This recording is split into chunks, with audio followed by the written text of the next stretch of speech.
Mister Naik, আমি doctor Suryakanta পাওয়ার Saint George hospital থেকে এসেছি। ধন্যবাদ এমন সুন্দর এবং আলোকিত বক্তব্যের জন্য। কোরআন ঈশ্বরের বাণী এই বিষয়ের উপর আপনি বলেছেন যে কোরআন আল্লাহর বাণী। আমার প্রশ্ন হলো, আপনার কাছে ঈশ্বরকে কে সৃষ্টি করেছেন? ঈশ্বরের উৎসটা কি?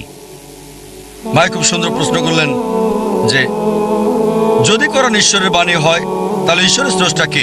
খুব ভালো প্রশ্ন। যদি আপনাকে জিজ্ঞেস করি যে আপনার বন্ধু জন একটা সন্তান জন্ম দিয়েছে, আপনি কি বলতে পারবেন সন্তানটা ছেলে না মেয়ে?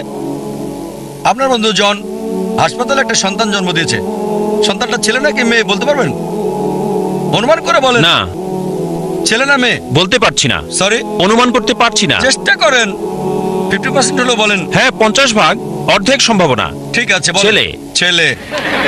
ভাই পুরুষ কি সন্তান জন্ম দিতে পারে? না। এখন এটা ছেলে না মেয়ে? নামটা মেয়ে নাম হতে হবে। আমি আপনাকে বলছি আপনার বন্ধু জন। আমি জানি না কোনো মহিলার নাম জন হয় কিনা। না, আমরা বলবো না। আচ্ছা আচ্ছা, ধরেন আপনার বন্ধু, ছেলে বন্ধু, সে হাসপাতালে গিয়ে একটা সন্তান জন্ম দিল। সন্তানটা ছেলে না মেয়ে? মেয়ে।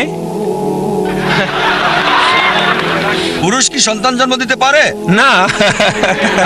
এখন বুঝতে পেরেছেন, পুরুষ সন্তান জন্ম দিতে পারে না, তাহলে ছেলে না মেয়ে প্রশ্নটা আসে কি করে? তাই বলা হয়েছে ঈশ্বরকে কেউ সৃষ্টি করেনি।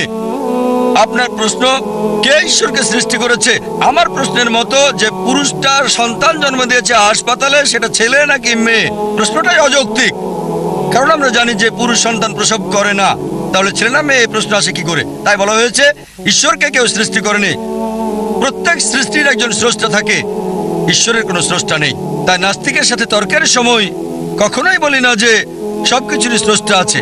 আমি বলি প্রত্যেক সৃষ্টির স্রষ্টা আছে, ঈশ্বর কোনো সৃষ্টি নয়। বলা হয়েছে যখনই আমি বলবো ঈশ্বরের স্রষ্টাকে, আর সে ঈশ্বর নয়।